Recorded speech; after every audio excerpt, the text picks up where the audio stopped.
En pandemia, con nuestras defensas arriba. Basta solo la alimentación. ¿Cuánto influye el estrés, el sistema nervioso en armonía? Hay que vivir para que esos linfocitos estén altos. Vamos con lo anunciado, ¿verdad, Sally?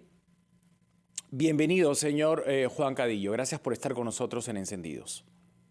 Muy buenos días, Mauricio. Encantado de estar en tu programa.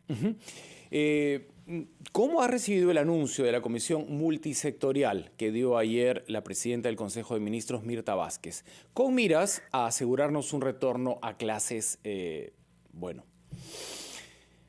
Es un avance importante. Nosotros ya lo habíamos propuesto en septiembre.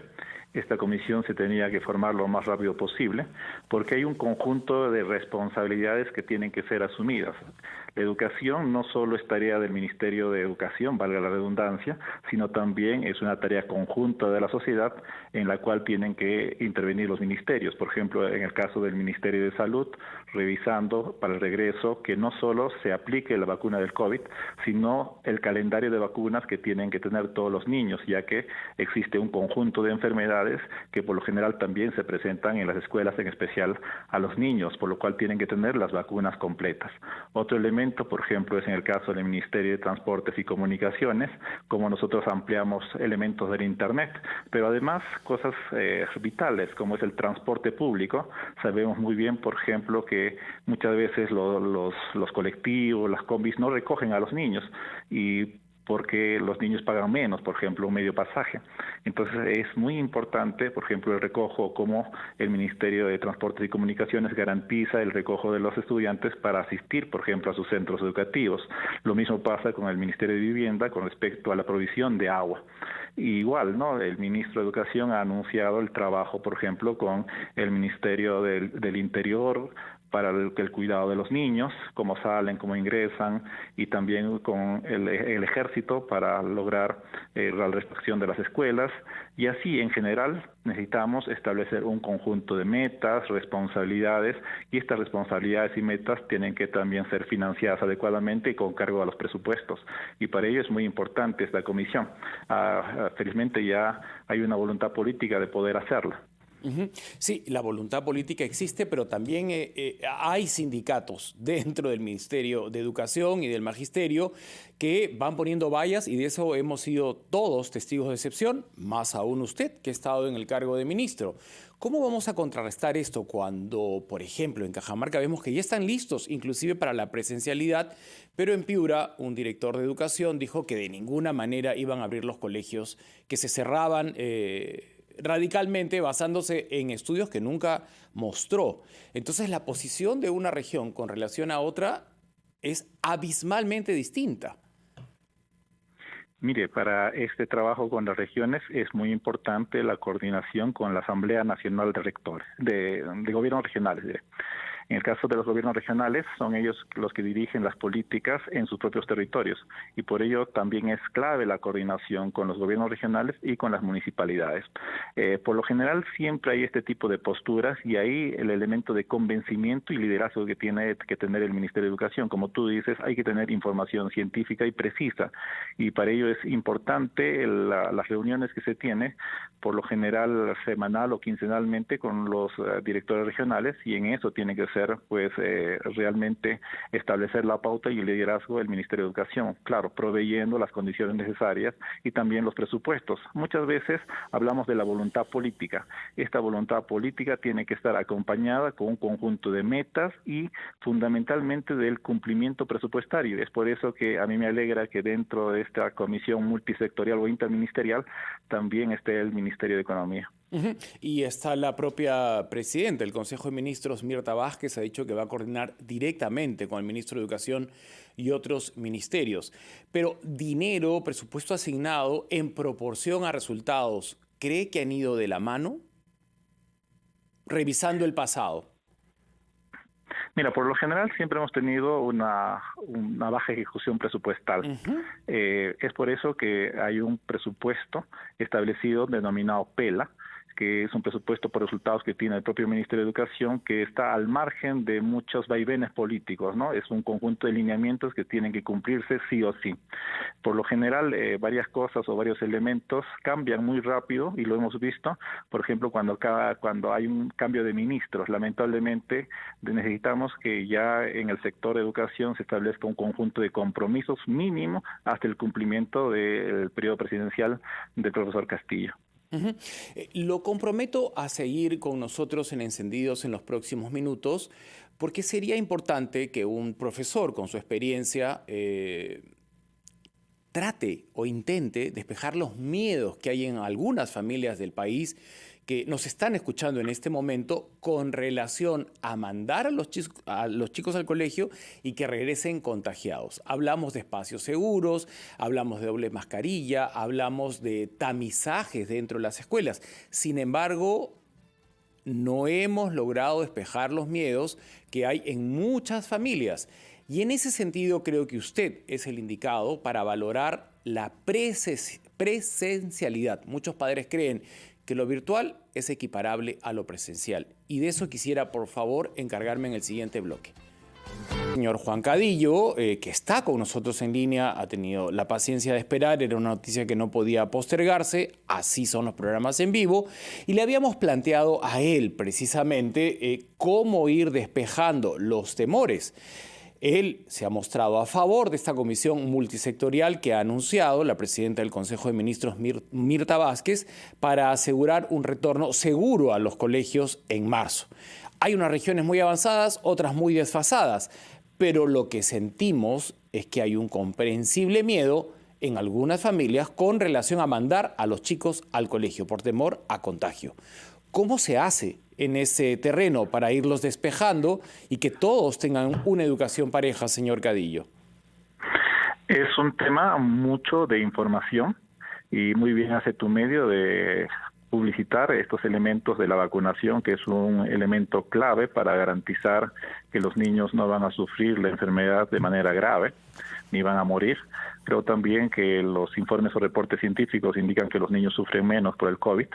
Debemos tener en cuenta que los retrasos o las pérdidas de aprendizaje son muy fuertes. Esto fundamentalmente en determinadas edades, como por ejemplo el primer y segundo grado, el sexto grado, el primero de secundaria, el quinto de secundaria, que son elementos muy importantes y claves.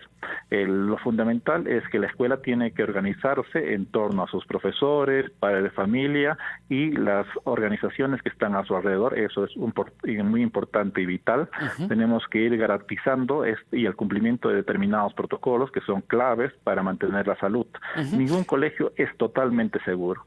Así como salimos a los supermercados, a los mercados, a diversos aspectos de esparcimiento que tenemos dentro de las ciudades y también en el área rural, de igual manera, en realidad nunca estamos totalmente seguros y por lo tanto tenemos que aprender a convivir con la pandemia. Y le pediría que pongamos en valor las ventajas de la presencialidad sobre la virtualidad, porque muchos padres piensan que a través del ordenador los chicos se están capacitando al mismo nivel que dentro de un aula, mirando al profesor, estudiando el lenguaje corporal del alumno. Nada de eso es comparable. A mí no me tiene que convencer, pero sí a muchos padres que lo están escuchando en este momento sobre las ventajas de la presencialidad. ¿Por qué hay que mandarlos?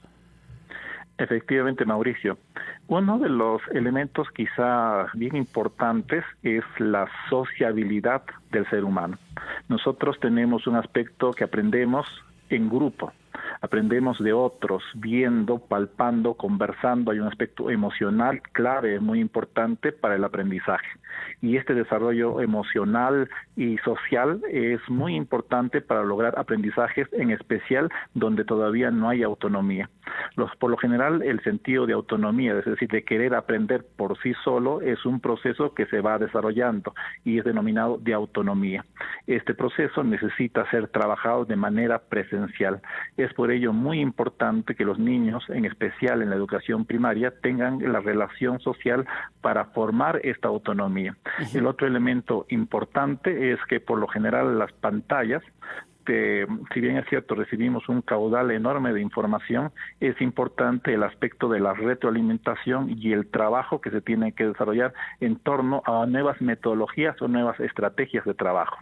Si comparamos la parte del trabajo con las pantallas versus el trabajo presencial, nos vamos a ir dando cuenta que el aspecto social, emotivo y emocional que se genera a través de las relaciones humanas es clave para el aprendizaje. Pero a la vez también debemos entender que existe un conjunto de estrategias que hacen efectivos determinados aprendizajes. Por lo tanto, es vital que haya una interrelación o lo que se denomina una educación híbrida, donde aprovechemos el aspecto de la presencialidad, pero también el aspecto de la virtualidad para complementar el aprendizaje. Actualmente, muchos maestros han desarrollado un conjunto de experiencias y aprendizajes de trabajo virtual, pero lamentablemente los escasos tecnología que muchos hogares tienen, la falta de internet, por ejemplo, imposibilita el logro o llegar con una mayor fuerza de aprendizaje a todos los hogares. Esto también nos ha limitado bastante. Mi sugerencia es que vayamos con tranquilidad a las aulas, pero también a la vez siempre sigamos rescatando el aspecto de la virtualidad, porque sabemos muy bien que la pandemia en realidad no la tenemos totalmente controlada, puede haber N factores que pueden dificultar el regreso a clases, por lo tanto es clave en este momento apostar por una educación denominada híbrida, y esta educación híbrida, que es una mezcla que va a trabajar la parte presencial y virtual, sigamos experimentándola. Por lo general siempre queremos cosas muy seguras, muy pauteadas, pero en realidad estamos en un momento clave que es denominado de aprendizaje, donde la innovación tiene que jugar en torno a esa creatividad que tienen los maestros y también los padres de familia para dar las posibilidades necesarias para estos nuevos aprendizajes. Percibo que el Estado tiene una deuda enorme con 18.500 huérfanos producto de la COVID-19. Son niños que se han quedado sin papá y sin mamá. No han perdido a uno solo, han perdido a los dos durante la pandemia. Están a cargo de tutores y se le ha asignado una pensión económica que a todas luces es insuficiente. No les alcanza, obviamente, para alimentarse bien y para educarse bien. ¿Qué más se puede hacer por este universo de niños tan afectados por la pandemia? Orfandad absoluta. Desde esta comisión, ¿algo se puede hacer, señor Cadillo, apelando a su sensibilidad y al conocimiento del sector? Mira, en ese aspecto el soporte socioemocional es un elemento muy importante. En primer lugar, hay que recuperar la parte emocional de los estudiantes para seguir viviendo. ¿Pero percibe que alguien lo está haciendo en este momento? Creo yo que tenemos una gran deuda en ese sentido, y ahí el elemento clave de poder trabajar justamente con el Ministerio de la Mujer y Poblaciones Vulnerables, donde tiene un conjunto de elementos de acogida, tanto los elementos o las casas donde tienen que ser acogidos estos niños y niñas, como también los aspectos del aspecto psicológico, que es un elemento vital. Por lo general, el Ministerio de Educación tiene un programa que trabaja los aspectos psicológicos, pero necesita realmente llegar justamente a esta población vulnerable. A veces no la mapeamos bien. Por lo general siempre trabajamos en torno a un conjunto de estándares y pedimos que la gente que tiene problemas venga a nosotros. Y ahora lo que tenemos que hacer es ir justamente donde esta población afectada. Y ahí realmente es donde se tiene que coordinar el trabajo entre estos dos ministerios, ¿no? El Ministerio de Mujer y Poblaciones Vulnerables y el Ministerio de Educación, para realmente cubrir la parte psicológica y luego ir avanzando con la parte educativa. Aprovechamos que el anuncio se ha hecho con el propósito de ser multisectorial y que realmente se atienda a quienes tanto lo necesitan. Gracias, señor Cadillo, por participar en Encendidos. Hasta una próxima oportunidad. Muchas gracias, Mauricio. Bonito día. Más adelante, mito o verdad, el horno microondas, ¿da cáncer o no da cáncer? ¿Cuántas veces han escuchado eso? No uses el microondas, la radioactividad. Y también, ¿cuántos alimentos vienen siendo descalificados? Y hay gente que los consume toda una vida y tiene una salud de roble. Vamos a estar conversando sobre mitos y verdades de la alimentación con la magíster Catalina Mata Soler. Ella es una destacada nutricionista que nos acompañará en los próximos minutos en Encendidos. Las líneas van a estar abiertas también, 212-4100, 212-7165.